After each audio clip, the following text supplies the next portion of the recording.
The book of Lamentation is all about singing the blues. I'm sure no one has ever read that section of the book. It's all about wailing and crying and moaning and everything else about what God is doing to the Israelites.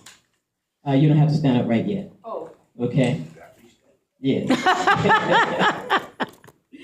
No one really knows the author of Lamentation, but they look at it as the prophet of Jeremiah that might have written it.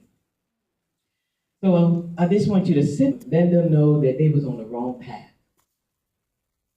And because of their ignorancy and because what they was doing at that particular time really disturbed God. And we all know that during the time of the flood and everything, God said that he was never going to destroy it, right? Mm-hmm. But sometimes when you push God's button so badly, then he's going to have to turn around and say, you know what? Forget what I said. And I'm going to teach you a lesson. Come on, talk about it. So what God decided to do is to first to let them know that because you sin against me, these are the things that you need to know and what I'm going to do to you. So our reading is coming from Lamentation 1, 1, 2, 3. Now you can stand. She was once great among the nations. Now sits alone like a widow. Once the queen of all earth, she is now a slave. She sobbed through the night, tears streamed down her cheek. Alone, all alone, among her lovers, there is no one left to comfort her.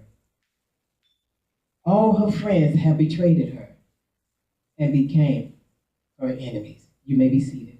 And all this prophet told them to do, the Israelite made a promise that they will honor God's commandments. And when they came out with the words, and God's commandment was to remember who he was. He said, my name will be honored forever in the temple and in Jerusalem. The cities I have chosen from among all the tribes of Israel, if the Israelite will carefully to obey my commands. All the laws made my servant Moses gave them. I will not send them into exile from this island if they obey my rules. So that was what God wanted them to know. So now here we are in the new land, and then we have a king. This king started very young. He started at the age of 12. And you can read him about him in 2 Kings 21, 1 through 5. But he came in arrogant. And you know sometimes we can have our little kids getting arrogant because we don't put them on a pedestal. Right. And when you start putting your children on a pedestal, they forget who they are. Amen. But he became a king at the age of 12, and all of a sudden, he acted like a terrible two. All right. If you haven't been with a terrible two, they can get outraged, can't they? Yeah, they can. They can make you spit up and turn around and just slap them across their faces. But at the same token, he was there. And what he did was bring back everything that God had taken away. He wanted the pagan law. He wanted sacrifices. He wanted this. Everything that pissed off God, that's what he wanted to do. Because he felt that he was more of a king than God was. He didn't understand, and maybe somebody forgot to tell him how powerful God is. Because theoretically, when you raise your child in the church of God, you're supposed to know his rules. That's right. You're supposed to know his wrath. You're supposed to know that no matter what you do in your lifetime, God is always going to flip that button on you. Yeah. But then we do have some of those that think that, no, this is not going to happen.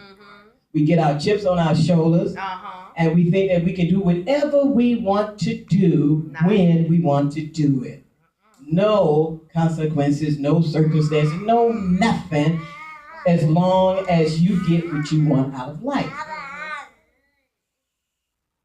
But this king, at the age of 12, and he ruled. For some reason, God let him sit at that table for 55 years. 55 years. Why did they sit there for 55 years?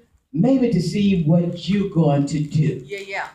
All right? Are you going to continue to follow a leader that's taking you down the wrong path? Or are you going to try to change this leader? Or are you going to try to get rid of this leader? You had all those choices, right? Right.